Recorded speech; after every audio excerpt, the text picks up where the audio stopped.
est-ce que votre grande Europe va jusqu'à Israël? Ma question est précise. Est-ce que vous demandez aux Juifs français de renoncer à leur binationalité israélienne? C'est-à-dire qu'Israël n'est pas un pays européen. Je crois que même Israël, d'ailleurs, accepte de le dire et de le penser. Moi, je suis contre la double nationalité extra-européenne. Parce que je la crois juste, politiquement, historiquement et moralement, je resterai fidèle à la ligne officielle du Quai d'Orsay, engagement constant de la France en faveur de la solution des deux États. Le conflit israélo-palestinien ne pourra être résolu que par la création d'un État palestinien indépendant, viable et démocratique, vivant en paix et en sécurité aux côtés d'Israël.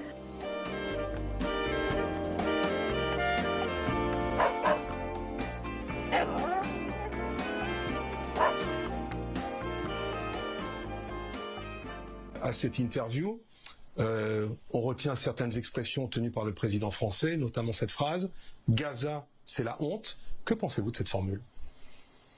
Je la trouve indigne, en réalité, du président de la République française. Vous demandez la démission d'Emmanuel Macron, mais vous savez aussi très bien à quoi ça mène. Le dernier sondage est là pour la Tribune dimanche et sans ambiguïté. 35% d'adhésion pour Marine Le Pen ou Jordan Bardella. C'est plus de 20 points par rapport à votre champion Jean-Luc Mélenchon. Tiens, et puisqu'on parle d'Israël, on s'étonne de la présence, le 5 octobre dernier, d'une autre éditorialiste vedette de France Télé, Nathalie Saint-Cric, à un événement du CRIF, où elle a animé une table ronde avec Raphaël Enthoven. On la découvre tutoyant Enthoven, qu'elle appelle son ami. Je pense que tu n'as pas besoin d'être introduit, si j'ose dire. Jordan Bardella, président du Rassemblement national, il va en Israël cette semaine à l'invitation du gouvernement israélien. Est-ce que le gouvernement israélien, il invite et il rend hommage d'une certaine façon par cette invitation à des partis qui seraient antisémites? Mais monsieur, vous êtes un militant politique. Est-ce qu'il est important que le Rassemblement national vienne aujourd'hui en Israël? Pour moi, c'est extrêmement important. Et pourtant, je ne vote pas le Rassemblement national. Mais le parti qui semble le plus considéré comme capable de gouverner aujourd'hui, c'est le Rassemblement national. Vous avez près d'un Français sur deux qui considère que le RN serait capable de gouverner la France. Étrangers seulement, étrangers dans notre pays, 5000 qui sont des fondamentalistes islamistes. Ce sont en même temps des ennemis de la France. Et ce sont des gens qui nourrissent une haine viscérale, notamment à l'égard de nos compatriotes juifs. Tout en rappelant son soutien personnel à Israël, quelques minutes avant que ne vienne sur scène Joshua Zarka, l'ambassadeur de l'État génocidaire israélien. Quand on compare l'image du RN à celle des autres partis politiques, il n'est pas plus notamment dangereux. La France insoumise, bien en sûr. tout cas, le Rassemblement national est jugé moins risqué, moins chaotique par les Français que la France insoumise. Nathalie Saint-Cric, on la retrouve 2 jours plus tard sur France Info TV en train d'interviewer sur Gaza Raphaël Enthoven, l'ami de la famille. Et croyez-vous n'êtes-vous pas étonné, plus exactement, puisque c'est ce qui me frappe? Moi, j'observe que dans ce sondage, Jean-Luc Mélenchon est aux portes du second tour et que s'il y avait un second tour... Enfin, il est aux portes, il est à 12,5%, il y a encore Édouard Philippe devant lui.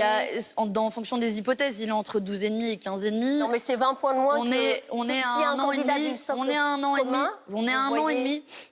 Enthoven, on l'avait vu aussi sur BFM en train de répondre à Benjamin Duhamel, le fils de Nathalie, l'ami de Raphaël, tous les deux s'accordant sur le fait qu'il n'y avait ni génocide à Gaza, ni apartheid envers les Palestiniens. Ces mots, génocide, apartheid, comment est-ce qu'on peut faire pour mettre de la rationalité dans le débat? C'est impossible. Quand semble-t-il, c'est impossible. L'accusation. Vous savez, le Front National, on va faire un peu d'archéologie politique, mais le Front National a toujours été sioniste. Le Front National a toujours été pour la création de l'État d'Israël. Mais grande méfiance du monde juif, vous le savez bien. Pour les juifs en France, Jean-Marie Le Pen, c'était un épouvantail. À ce moment-là, c'est à eux qu'il faut demander ce qui s'est passé. Moi, j'ai toujours été exactement dans la même position. Voilà. On interroge les Français dans leur globalité, ils nous disent que le parti le plus dangereux pour la démocratie, c'est la France insoumise, et ce n'est pas, j'ai envie de dire, ce n'est plus le Rassemblement national. À partir du moment où vous n'êtes plus considéré comme celui qui est hors du jeu ou qui est le plus dangereux, eh bien, vous n'êtes plus dangereux. Puis, Benjamin Duhamel a été recruté par France Inter, où il réalise le 17 septembre dernier une interview sans contradiction de Joshua Zarka, l'ambassadeur de l'État voyou israélien, lequel sera sur scène quelques jours plus tard avec la mère de Benjamin. Sur cette même scène, Zarka sera présenté par l'animateur Arthur. Mesdames et messieurs, c'était monsieur Joshua Zarka, ambassadeur d'Israël en France, qui avait à son tour été l'invité de Benjamin Duhamel sur France Inter le 30 septembre. Comment vous expliquez le rapprochement entre la famille Klarsfeld, par exemple, et le Rassemblement national ces dernières années? Comment je l'explique? Je ne sais pas. La famille Klarsfeld, je ne sais pas. Moi... La situation à Gaza qui scandalise la plupart de la classe politique en France. Marine Le Pen, elle, estime qu'Israël fait ce qu'il peut dans une situation extrêmement difficile. Marine Le Pen en Israël, c'est pour quand? Je sais pas, il faut demander ça au gouvernement israélien. Parce que je ne viendrai en Israël que si je suis invité, bien entendu. Et alors, on comprend mieux pourquoi France Télévisions et Radio France ont eu, pendant presque 2 ans, le génocide des Palestiniens à Gaza.